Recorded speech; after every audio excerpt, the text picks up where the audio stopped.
Alright guys, we're trying this for a third time. For some odd reason, every time I fought the goddamn ancients and used Cloak of Shadows, it would crash pluggy. Did use Cloak of Shadows, almost died several times, and beat the ancients. So now we're here. A lot of things have changed. As you can see, we're level 43, which if you know what that means, you know what that means. 148 strength, 134 dexterity, 110 vitality, 430 health.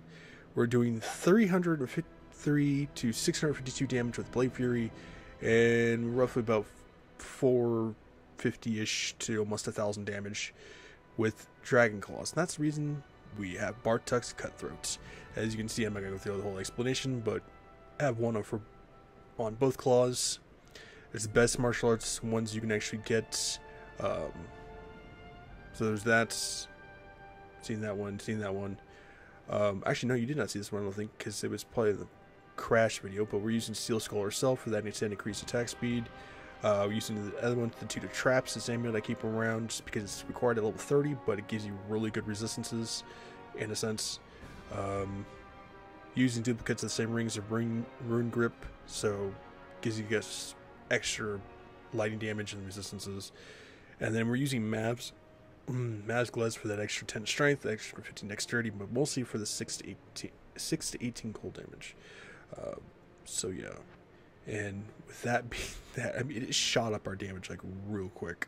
So we're at level 17 Claw Mastery, so 99% damage with 190% attack, 20% of the crits. Dragon Talons, we're doing 183% damage, 465% attack, and then with our traps, 93, 95. But as you can see, we're doing way beyond that because it does 3/4 of your weapon's damage. So, but we're going to end this fight here and right now. We're going to fight Baal, and with our huge damage increase and stuff like that, hopefully we should be able to kick his ass. But and Mark hasn't changed either, except for me, like a few levels. We're going to try and avoid using Cloak of Shadows as much as I really want to use it. For some reason, if it's crashed on the Ancients, I have a slight chance it's going to crash on Baal. And I really don't have to go through another recording attempts to actually have to get my ass back here to fight Baal. Because I didn't grab the Ancient's waypoint because I didn't bother thinking that, oh, my game's going to crash. And it did it twice every time I used Cloak of Shadows, so. But as you can see, we're literally kicking Baal's ass. Oh, I take that back, Joker. So, some of these fights will be like really short fights, and then video explanations on some of the forth. And he's dead. So Joker, aka Baal, has pretty much died, and that's the fight for that. Now, these videos seem kind of rushed, mostly just because I want to get to the newer games, and I know exactly how long it's going to take me, what my damage and techniques are actually going to be to beat these guys. Now, when it comes to making a trap assassin, but you're using your gadgets instead of actual traps itself, you're going to have a little more difficult time. Mostly because Blade Sentinel is really not going to be doing that much damage early on in the game, and it's going to cost you more mana to actually use the thing. So even at level, what the hell is this, level 8? Still 309 damage. It's slow, but it does kind of work in your best interest if you're getting mobbed up a lot because it moves back and forth. You could have two of them at the same time. Usually it's going to cost about 7 mana, and it'll probably go up by 1 mana every couple of levels. At least until you reach level 18 to get Blade Fury, which I highly recommend you using.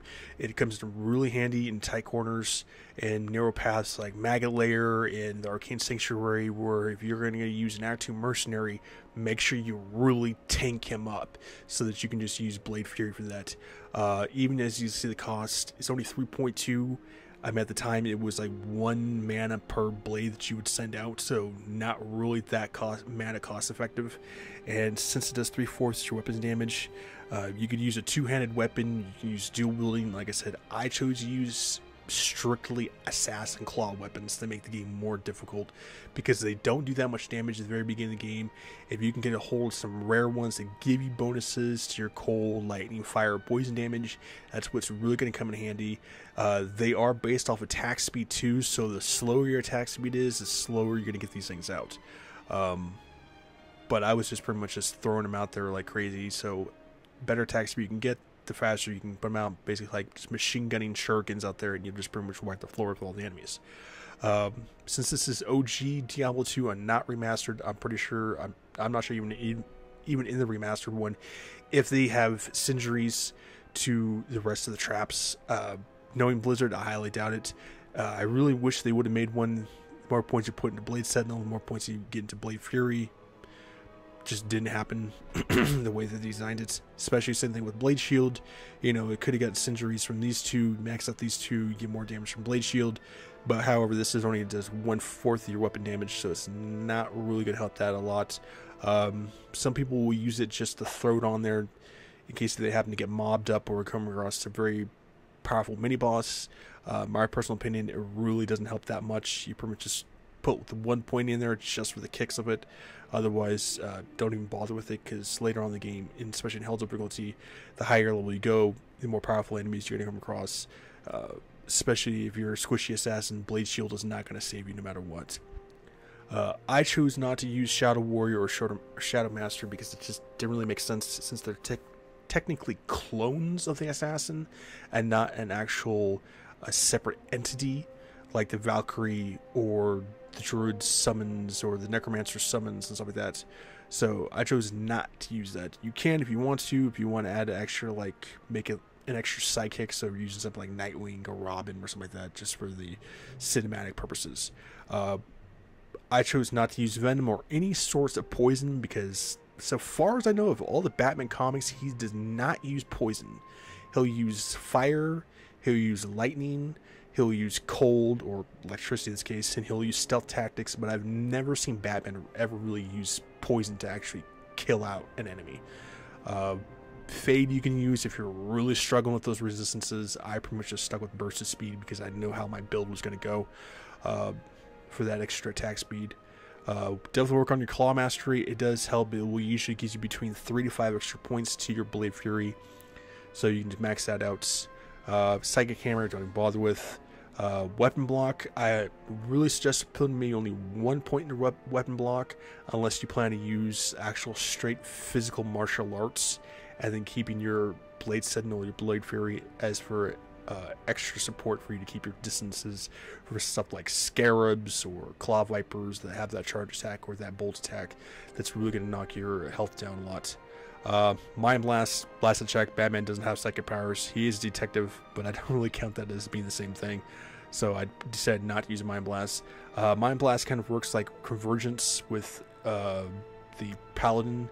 It'll basically, last I checked, yeah, Convergence, yeah, will make an enemy an ally for a certain period of time, but kind of a waste, because the more enemies you make your allies and the lower health you have, they'll eventually revert back to their normal enemy state and just attack you, and then you're pretty much just screwing yourself in the end.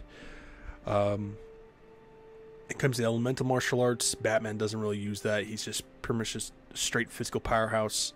He doesn't have any form of lifesteal, so I chose not to use Cobra Strike. You can use Tiger Strike if you want that extra punching power, since usually that'd be for your actual fists, and then you have actual Dragon Talon. Or if you're not going to use Tiger Strike, you can do what I did, use Dragon Claw. Highly recommended because it just tends to be a lot more better.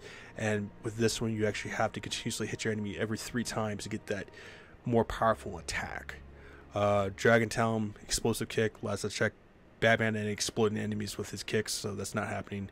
And then you have Dragon Flight, which technically I guess you can use in a cinematic case of him leaping forward and kicking an enemy for cinematic purposes.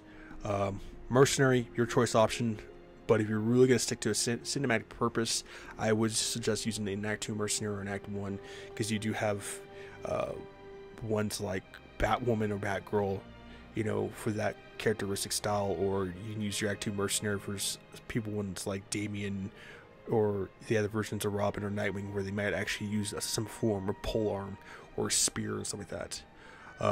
Stat wise, in the end, I didn't really bother with energy because its mana just didn't really seem worth it. Especially since my Blade Fury wasn't really used that much mana, and I wasn't really struggling that bad, and mana pretty much kept most of my stuff up. Vitality was a really important one you really want to work with. Just even at your distance, if your mercenary dies, you have to have some sort of way to sustain yourself. And for your strength and dexterity, like I said, we didn't actually go past breastplate, you know, since you don't really see Batman in really too heavy of armor. In the later generations Batman, he's got like full-on mech suits and stuff like that, but mostly just like some form of Kevlar or, you know, breastplate metal version of armor for himself, just to protect himself from bullets and stuff like that. So breastplate, I recommend about like the highest you want to go. It still takes about like 30 strength just to wear, but you get pretty decent resistance or decent defenses out of it. Most of your stats are really going to work about is going to be through your weapons, because claws, katars, and other form of scissor katars like that are going to take really high stats and use them. And the last one I looked took like 150-ish. I think that was for Fire Lizard or Jade Talon, one of the two. So Bartux is actually the better one if you're doing an overall skill assassin. Jade Talon's going to be a better one if you're doing straight pure physical martial arts, and Fire Lizard is only going to be good if you're doing a fire trap assassin. So be very particular about that. Oh, and I forgot the Shara belt too, String of Ears. Mostly because of the lifesteal, the damage reduced by 10, the match reduced by 15. You know, I chose Serpent Skin Magi. I will almost always choose this armor because it's low level requirements, a level 29, so it doesn't really technically. You really don't have to be that high of a level in order to use this armor. Even if it was unique armors like this, so you should push maybe mid 30s to like average high mid 40s in order to use armor like this. And luckily enough, Blizzard decided, you know what, we're gonna put this level 29. We'll give you that 1 skills. Faster cast rate 8 is not gonna matter because all the assassin stuff is gonna be based on attack speed, not faster cast rate. Always good because the highest you can get, I think, is like resistances of 29 or 30, I think. It's one of the two. But also has that match reduced by 12, which is really nice. I put the socket in through my previous times of making new characters and just socketing random crap so that I don't have to rush into my characters and stuff like that. I chose Steel Skull, mid-level 30s. But it gives you that increased attack speed, gives you that fist out recovery so you don't get stunned constantly. You have the mana and lifesteal, which is always nice. It's a really high defense helmet. It only takes about 59 strength to use, so it doesn't really take that much strength to use. And it has magic find, so if you're doing something like a barbarian, you know, it could be very helpful. Amulets, I'm really going to leave it to your choice. I chose one's going to give me traps because your Blade Sentinel and your Blade Fury are basically forms of traps. You know, gives me the resistances I need to, so the only thing I would change is the one to maximum damage to something else. Boots, I chose Natalia's, level 25, you only need 65 strength, you're gaining 22 cold resistance, lightning resistance to 23, stamina doesn't really matter unless you're doing tons of running, and at that point, you know, you just use a stamina potion. You're gaining an extra 116 defense on top of the 156 defense it has, and the 40% run walk, so if you're really slow behind your rest of your teammates, you have a way to catch up. I chose Mabs just for the hell of it because it just seems the better option just because of the extra damage, but it gives you that extra strength, it gives you the extra dexterity, you know, and technically Mabs, I have the full set. It is made for an Amazon, so there's that, but you do have to be level 22 and you have to have a strength of 88. So Mabs is pretty high for the strength. You need like 145, I think, to like to wear the armor and crap like that. And pretty much just stuck with nothing but lighting, cold, or fire charms or stuff that's giving you to like max damage and stuff like that too. So, and then max resistance. But if one set that I can recommend you get a hold of, it'll pretty much get you through almost the entire game. Is Ithra set. If you can get Ithra set, I highly recommend that. It'll pretty much cap out almost all your resistances on top of whatever gear you have that's giving you bonus resistances. And it can literally get you all the way up to Act 5, if not maybe partially through Nightmare when they start actually knocking your resistances down anyways, so until you can at least get better gear. But that's the Batman run. Like I said, I will continue to keep you guys updated. Once I get these videos officially out, that's when I'm going to switch over to my newer computer. Then we can start doing our newer games and putting new games onto the channel. But I won't do that until officially all our Diablo 2 videos are actually ready to go. So this will be the final one, and then we have 2 more. They're going to be for the next week for Act 3. Actually, technically, would be Act 3 and partially of Act 4. So it would be fighting Travical, fighting Mephisto, and then eventually it'll stop around Act 4, and then it'll pick up for Iswal, and then it'll do that for Diablo. So that's 4 videos there. And then this will be the final one, since I pretty much grinded all the way up to the Ancients, and that just crashed on me multiple times. So we got maybe 5 videos to go before we actually switch to our newer games and different gameplay style of games that I've never actually played myself. And eventually later on, those type of games, I will be playing Outlast 1. I've been wanting to play that for years since it came out, and I know quite a bit about it, but I'm not really that good at those type of games, because I'm the type of person who likes to charge into a horror game and just start smashing heads of demons and undead and crap like that. So actually being an actual civilian and no way actually fighting back, and all you have to do is hide, it's going to be a different pace for me. But either way, stay safe, healthy, and sanitized. Make sure to drop a like, subscribe, leave comments below, and make sure to check them all out. And I apologize for the Ancients fight. I'll see you guys.